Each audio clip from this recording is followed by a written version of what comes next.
What's up, Holloway gang? Welcome back to episode 9 of the Let Me Holla at You podcast. We hope you had a wonderful week last week. We're making it through this thing together. We're holding it true. But welcome back to your home where we talk about real love, real life, and real stories. We're so happy to have you back. We have a really awesome episode in place for you guys this week. So with no further ado, let us holla at you.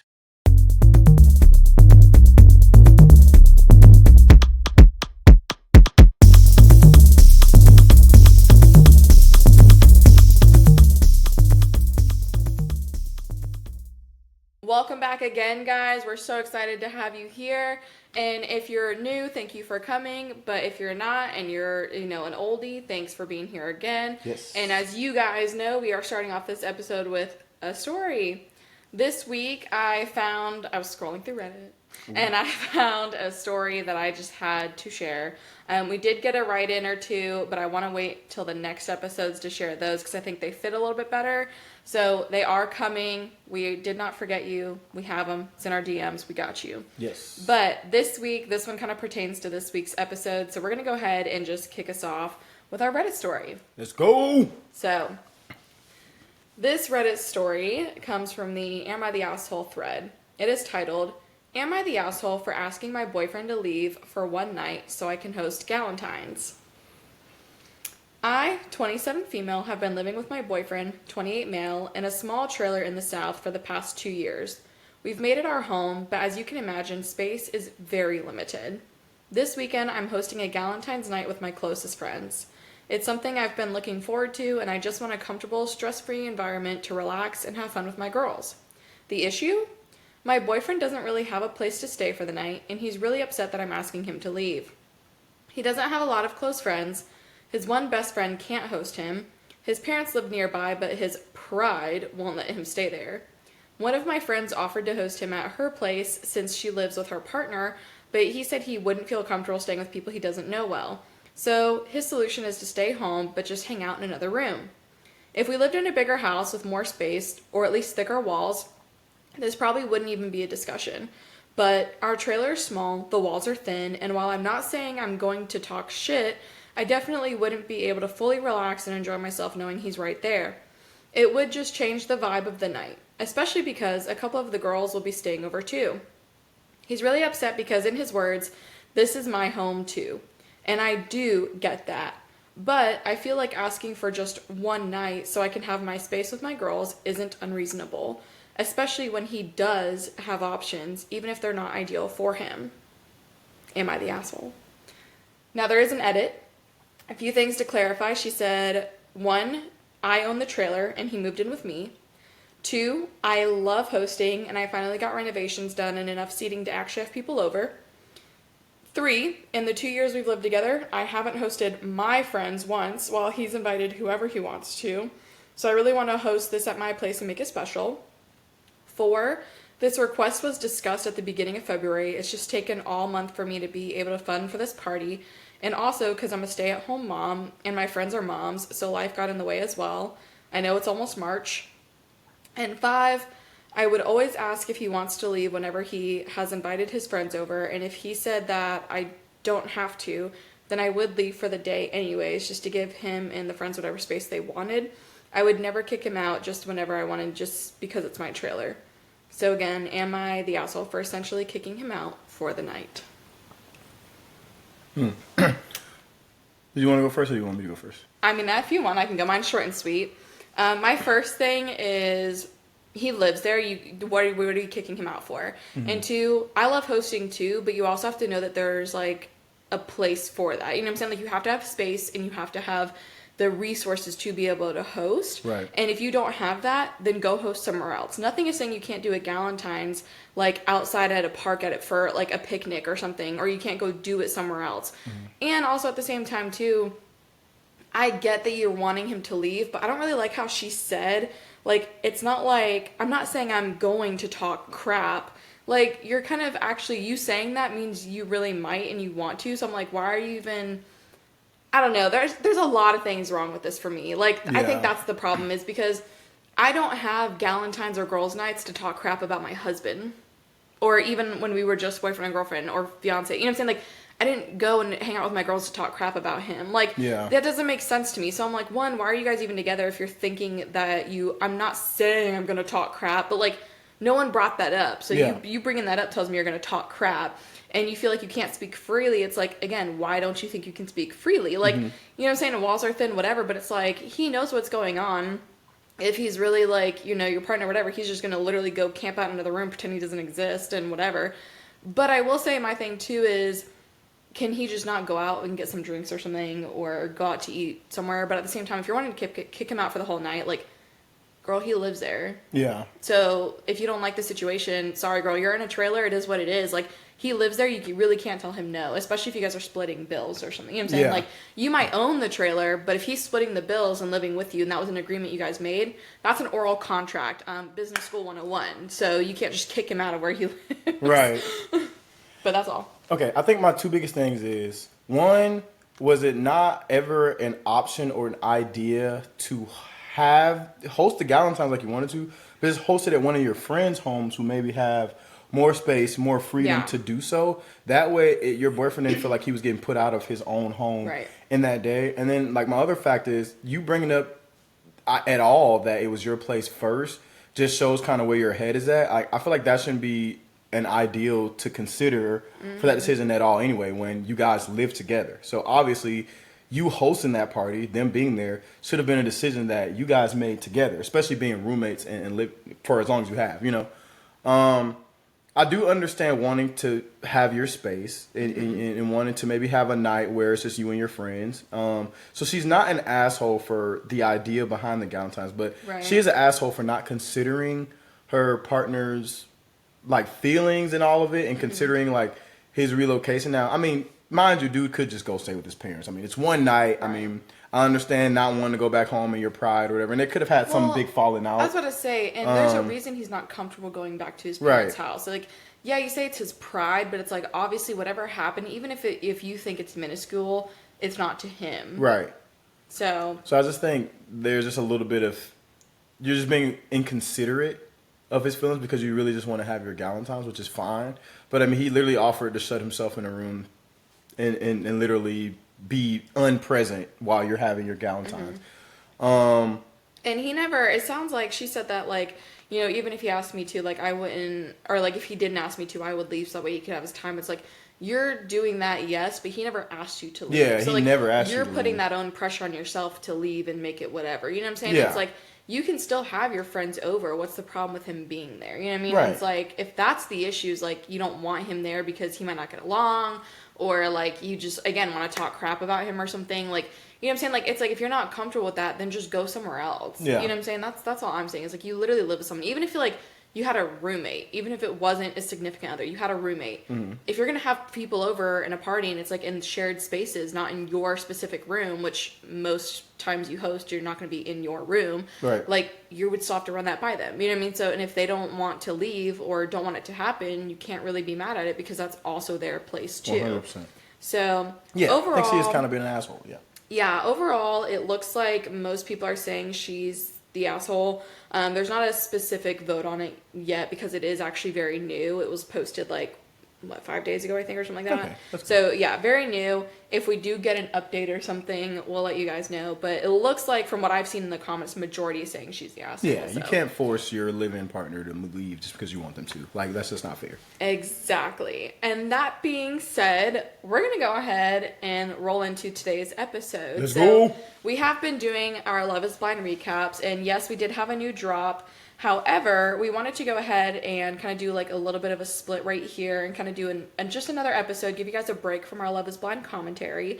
Also because next week we will be having our last Love is Blind commentary because we'll have the weddings and the reunion and we'll have all the tea to get into. So we're going to give you guys a break this week.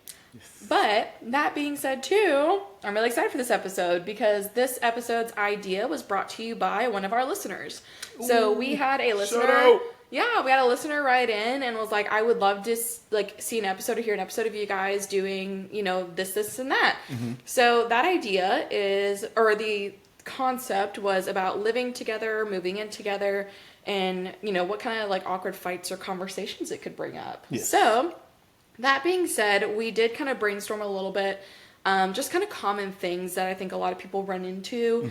And then it's been so long that we've lived together. I don't even remember us really like moving in and like if we had awkward conversations, but I feel like for us it was actually very smooth. Yeah. But at the same time, we had also talked a lot about these things before we moving in. Right. And so, and I mean, even now to this day, like sometimes things might come up or things might change. So we'll share our own personal experiences too, but definitely the kind of common things I highly recommend talking to someone out before moving in, especially like a significant other. Like these are those things. So without further ado, I'm going to bring up the obvious, money. Yes.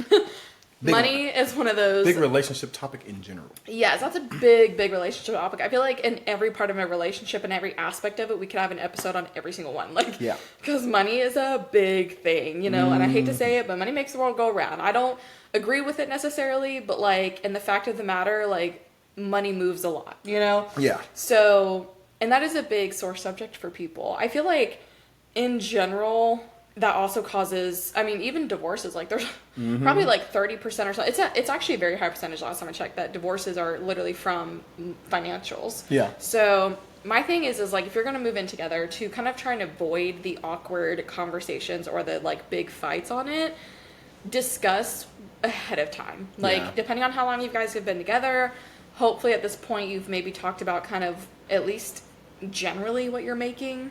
Yeah. And you guys can, or at least decide on like a budget or say like, hey, I don't really want to discuss like my salary yet, even if because if you might not be there or comfortable with it, that's fine.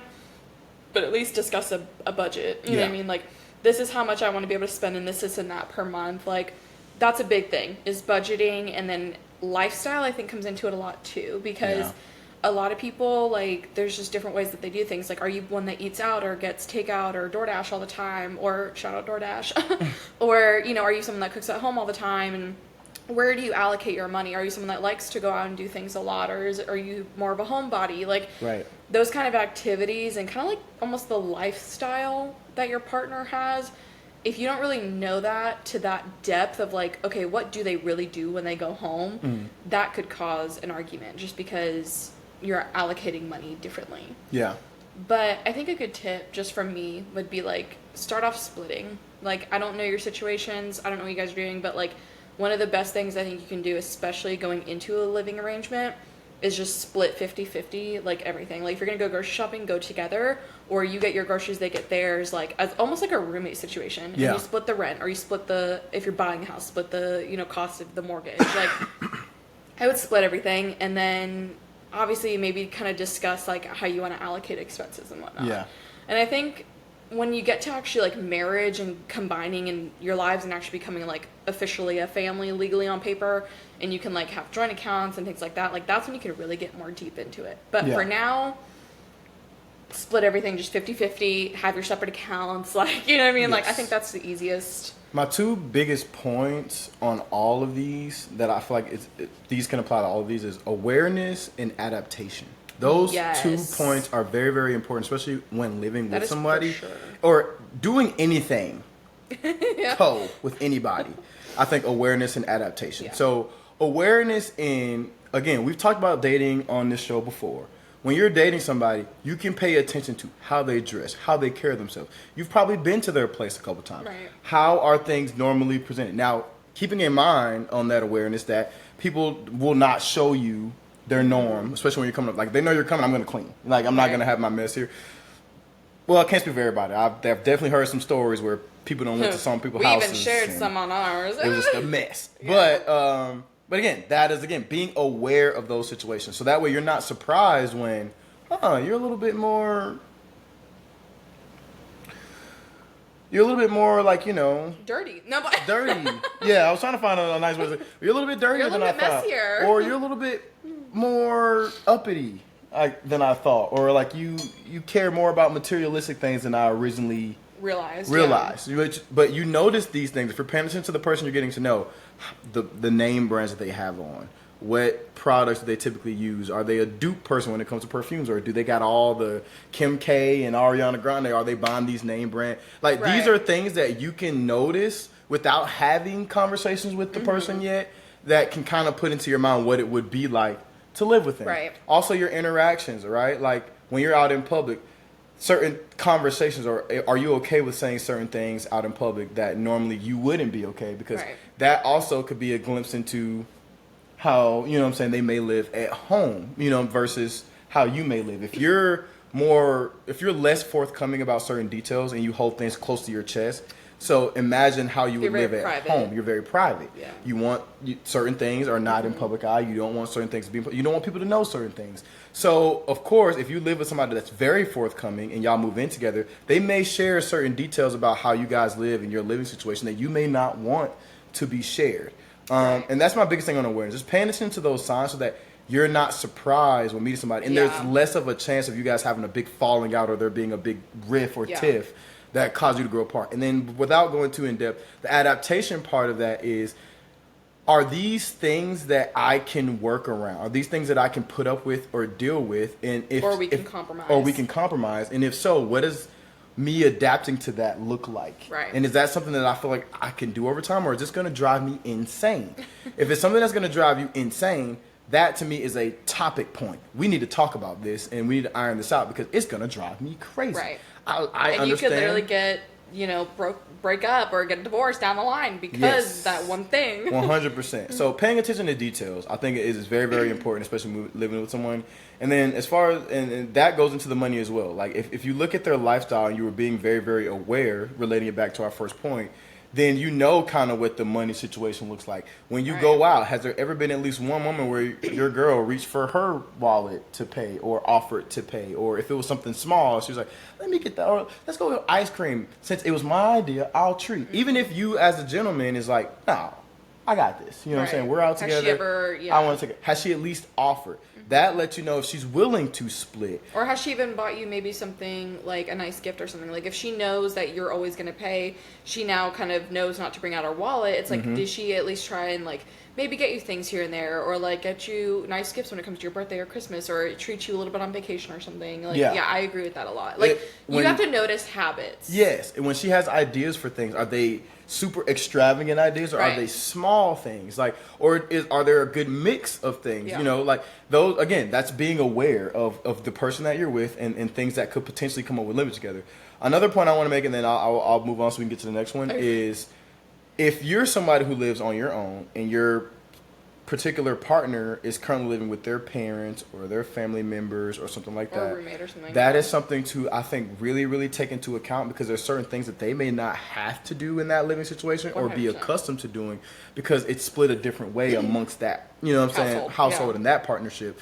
So that's going to change depending on, hey, I hate doing dishes. I hate doing dishes too, but my brother always did the dishes in our house, so you know it's only fair if you. But you can't put that on me because that's not, like, I'm not your brother doing the dishes. That's a conversation. And if it's gonna be dishes sitting in the sink and being smelly and stuff, is something that's going to drive you up a wall, you might want to figure that out. Right. That was actually a really good two point. biggest points on and that actually kind of goes into another point that I was going to bring up, which is the chores. So I feel like with chores, that's another big topic. Is like And I feel like that actually kind of goes into almost love languages a little bit too, like kind of like one of our previous episodes. Because like, for example, for me, it's not always about chores, but like acts of service is like my number one love language. And again, it's not always about the chores, but that is an example of an act of service, would be like doing the chores or something like that, or doing something that your partner usually does, or if you don't usually do something, going ahead and trying to show them, hey, I am trying to do a little better, let me help you out here, and let me go ahead and do this and get it done, like so that way you see that I am trying to help out, you know what I mean, that kind of thing. Like, but with chores, you really got to talk about that, because for example, like growing up, like once my brother and I, we were treated very equally. Shout out my parents, okay? Anything my brother could do, I could do, if not better, just saying. No, I'm playing, but we were treated very equally. We learned all the chores. Like I know how to change my own oil and rotate my own tires. I've helped my male friends literally gone to their flat tires and talked to them through how to change their flat tires and how to put everything on right, what the weight needs to be, torque it, like, what I'm saying? Like, we were taught all the equal things. My brother was taught how to clean bathrooms, like, what I'm saying? So very equally we were taught. Yes. But that being said, let me hop off of that. coming into, like, I was very also independent, you know what I'm saying? So I lived on my own, obviously, before I got with him, and then we obviously got together.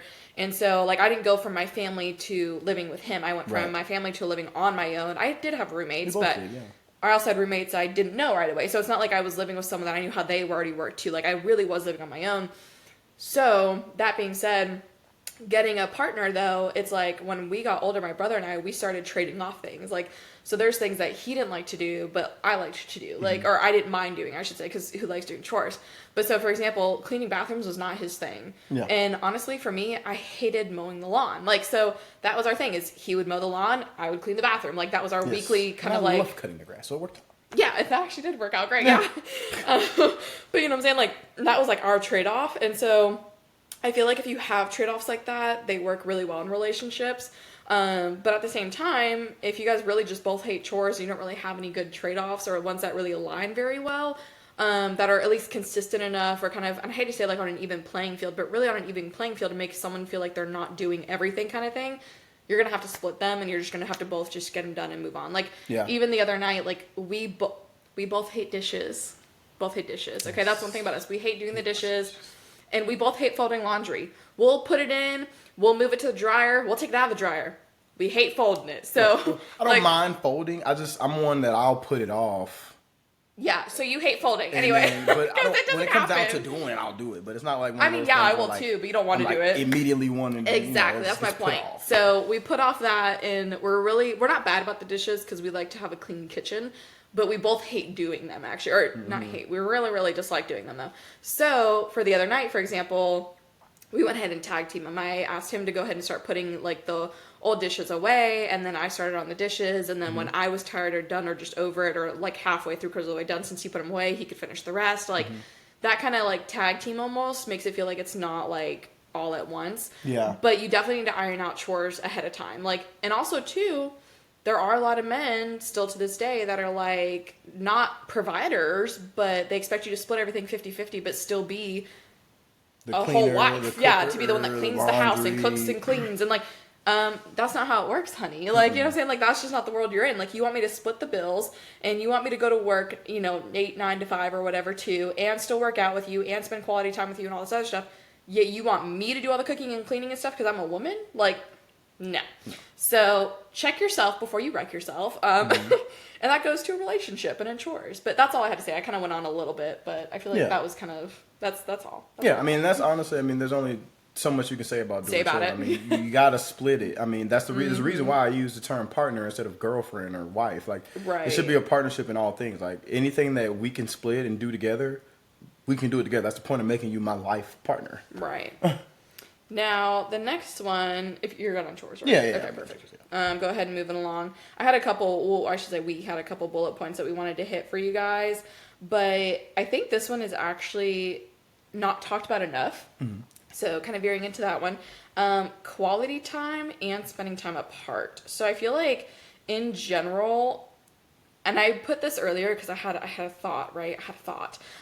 So even though you're together, existing around each other is not the same as spending quality time with each other. Right. And I say the word existing because when it comes to living with your significant other specifically, or even a roommate or whatever, it's like, I could even be living with my best friend, okay? But existing and living, like, we have a routine where we come home and you shower, you work out and you whatever, and you cook dinner and you do the chores and you do this and that, and then you relax. Like, doing all these things around each other is not the same as sitting down and playing a game with each other, or playing on the Xbox, or finding a TV show we want to watch together, or a movie or something to come down at the night, in the night. Jesus, cannot speak, words are hard. But, you know what I'm saying? Like, it's not the same. So it's like, what are you guys doing to not lose your quality time? Because a lot of people too, I think they actually might lose out in their relationships a little bit, or even have breakups over feeling like they're not as connected anymore after moving in. But I think it's because you might have ironed out the money and the chores and the annoying habits, which we're going to get to, and all this other stuff, but you never actually ironed out the quality time. And on the flip end of that, spending time apart. You know what I'm saying? Like, every human does need a little bit of that time away. Like, are you comfortable and good about getting that time away by going to work? You know what I'm saying? Or do you need, when you come home, time to yourself before you can be, there for your partner and be present? Like, you have to iron out that kind of thing too. And that honestly comes with time. Yeah. For the most part. And sometimes it just clicks.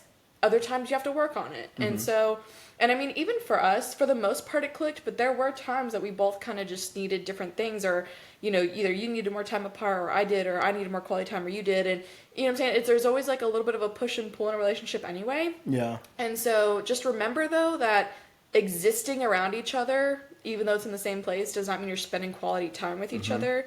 And sometimes people can exist around each other and still get their like personal space or like their time apart. Like for me, like if we're not spending quality time together, I can literally be in a separate room and have my like independent personal space, and that works for me because I'm like I'm getting my time away, even though he's literally in the next room existing as well. Right. No, that's the same for me though. I mean, having that moment, like even when you're in the other room or I'm just in here or whatever, because I can be a night owl sometimes. I can just be up. Right. That is my me time. That's when I do a lot of my thinking, my processing of things throughout the day, or things that I'm going to do to make tomorrow a better day than the day before, or things that went well or didn't go well. So it's very, very important to also have time for yourself. And your relationship should be like your baby. You know, like babies need nurturing, they need caring, they need certain.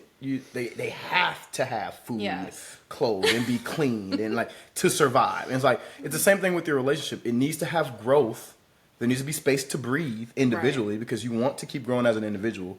Because when you feel like you're not growing as an individual, you're depressed. You know, you're not moving forward. You're not feel like you're moving forward at all. Yeah. So it's important to make sure that you take care of yourself, but you also need to nurture your relationship within that as well. 100%. And it's hard. I feel like there's a reason why couples who normally get together later in life, like when they're a lot older, they don't always work out as well, or it's a lot more difficult in the beginning because they're so used to having their separate schedules. Yes. And now, Very like, set. it's one thing to be like, okay, I got to take care of all this at home, then go to work, then you come back home, you know, you take care of your stuff, and it's like, oh, I get to go hang out with my girlfriend, or I get to go hang out with my wife. That's separate, you know, like that becomes your you time, you know. But then when things get intermixed and life is together now, and I see you all the time, and now I'm still on the grind, and I'm still focused on the things that I want to accomplish as a man, because I mean, let's be honest, like men, that is important for you to be attractive to your woman, like having goals and working towards those goals, and like not wavering on those goals, and just continue to strive for them no matter what. That's important for you, for men in general. So yes. I think that it's very, very important to find a way to work those two things together. I agree. And I definitely understand having a long work day and coming home and just not really having the energy, especially if you work with people or your job is dealing with other people. I definitely understand coming home and not really having the social skills, or not really having just the energy to have another conversation. But I mean, just like it's about awareness and adaptation, sometimes it's also about sacrifices. And sometimes you do maybe have to, sacrificing 20 minutes of your quiet time is not going to kill you, just to cuddle with your partner, be there with them, talk about their day, make sure they're good. And then you let them know, hey, I've had a long day, and I totally would love to hang out with you more, but I just need a little bit of woosah time, you know, just for myself. And an understanding partner, not an issue that knows you're there with them and you guys are doing this stuff together, we'll have no issues with that, more than likely. I will say too, there's couples out there, and we're not exactly like, we kind of do this without like bluntly saying it, but there's couples out there that will literally come home from their work days, and thankfully, I think we've said it before, but we actually carpool to work because we work so close together, thankfully. So we get to, on the way home, decompress and kind of feel out where each other's at and how much energy kind of they have to give when they get home, kind of thing, or even in the car, just like talking on the way home, like we get that. But if you're coming home like separately and you come home and like this is where you're meeting, which most couples it is that way, and for us it was a long time too. Some couples will even come home and be like, I got 20, meaning they have 20% out of 100 to give because it was that taxing of a day.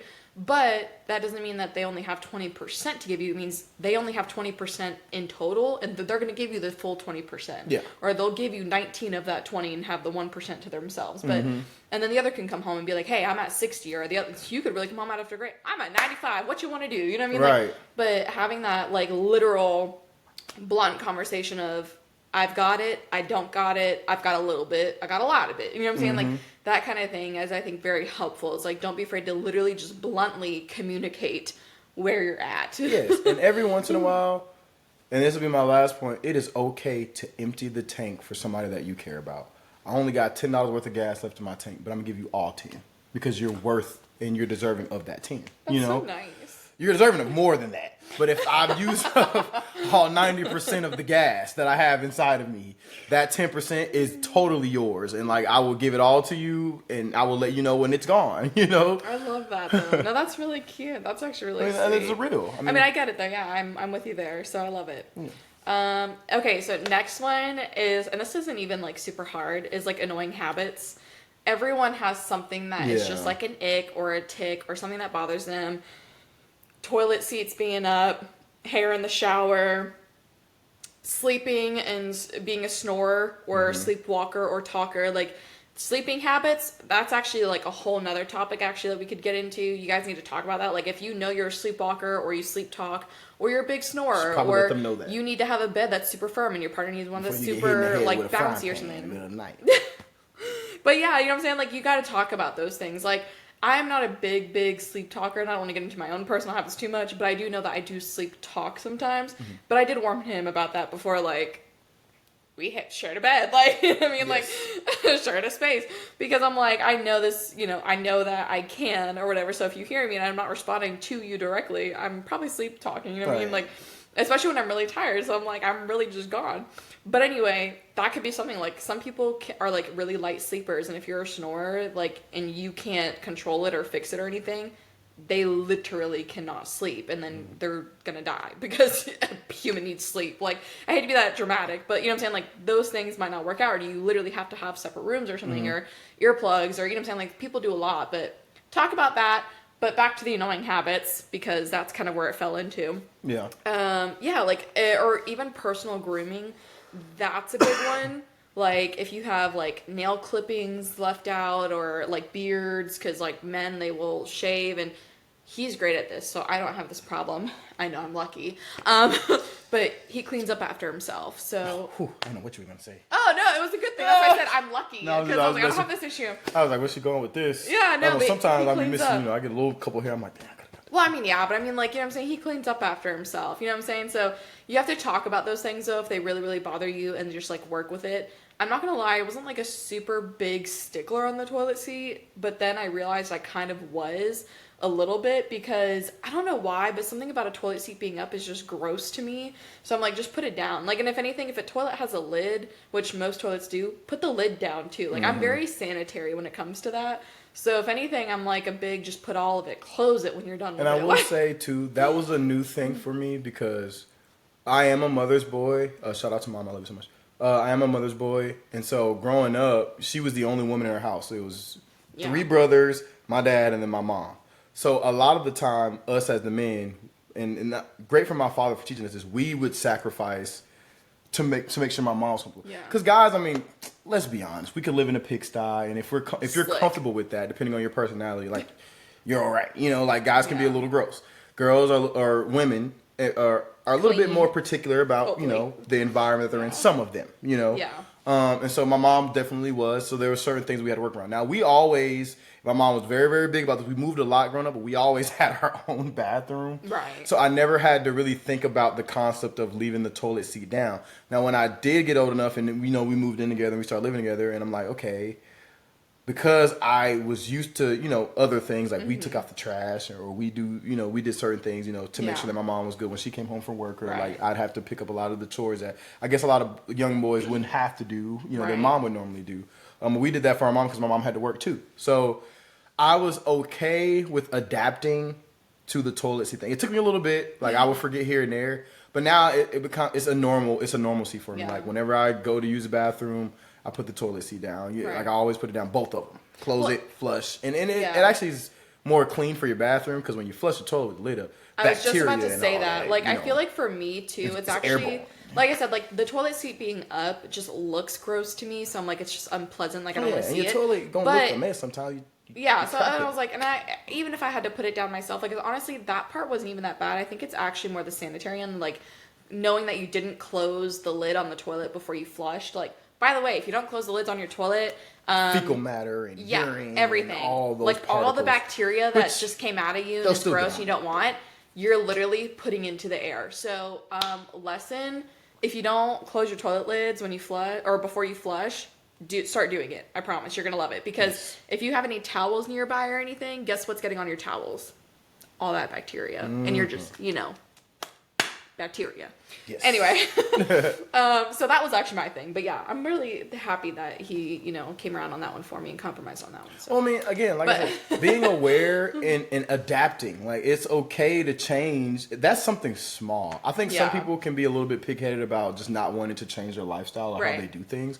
But I mean, just try it another way. Try it for a little bit, and if it just really doesn't work for you, I'm pretty sure that won't be a deal breaker. Like, our next home, we get a home with 2 bathrooms. And I have my own bathroom where I can literally leave the toilet seat up, and I will feel like a little prissy little person leaving my toilet seat up and flushing my toilet. I don't care. It's that deep to you. You can compromise. Yeah, you can definitely compromise. I've seen his and hers sinks. Why can't they have his and hers toilets? They totally could. That's actually a great idea. Let's trademark it. Copyright. You know where you got it from. Holla at your boy. I want my credit. Holla away.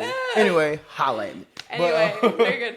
I only have one last point to make that I think would be like decent to touch on, which is like your free time, what you're doing in it, or like what you guys are doing in it together. So kind of what I mean by this is like a lot of times you can get on your partner's nerves or something just by doing something that you like to do. But for example, to them, like it's just like it's something that I don't want to say pisses them off, but it just grinds their gears a little. You know what I'm saying? Like, so for example, if you have one TV, like you need to decide on something. If you're both in the same room trying to watch TV, you're gonna have to like compromise, especially on that. Or if you have 2 TVs, or if you want to spend quality time together, it's like you have to think about those little things too. Or like, for example, we love playing video games, but we're 2 different video gamers. Like, we'll play the same one sometimes together. Like, we have, like, one that we love to play together, like Call of Duty or whatever. Like, that one we're usually good with. But, like, he loves, like, sports games, and I love, like, story modes and Mario Karts. And, like, you know what I'm saying? Right. Like, we're just 2 different video gamers, which is fine. But it's, like, you have to, like, share that time a little bit. Or if I'm in the middle of trying to do a project, or in, like, when we were in school or something, or, like, if I'm trying to read a book, and you're, like, over here being super loud and obnoxious, either on the game or watching something on the TV or talking to someone on the phone, it's like, at least have a little bit of courteous kind of, mannerisms for the person that you're living with.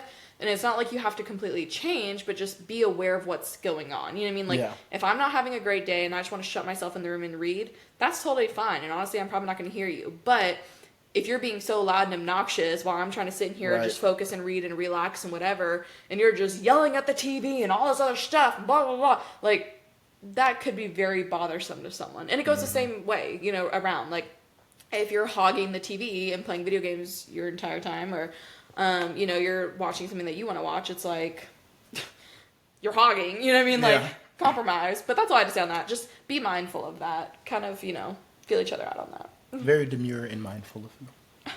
Yes. But that's all that we had for you guys today. So with that being said, do you have anything else, Dad? No, I mean, just be willing to compromise and be okay with that. And I think if you always stop for a moment, just think about the other person before you make a decision, before you do something, I think for the most part, you'll always be on a good track and on a good path. Communicate and think for each other. Yes. Think of each other. 100%. Yeah. Cool. Well, with that being said, guys, thank you so much for joining us on another episode of Let Me Holla at You. We hope you enjoyed, and again, we love getting your write-ins. This episode was literally brought to you by a write-in. If also you guys want us to go a little bit more in depth into any of these like topics that we suggested, or if we didn't mention something that you think is important and you would love us to talk about it, please let us know. We'd be happily do another episode. Yeah, and we'd happily do another episode, go more in depth on something if you want us to. Just let us know. But with that being said, please keep writing in. We would love to hear some of your stories for next time. And with that being said, please follow us on our socials. Follow, like, subscribe, comment, share, all of that jazz. We appreciate all the support. It means everything. And again, if you like this episode, we'd love to hear it. Okay? We'll catch you next time on Let Me Holla at You.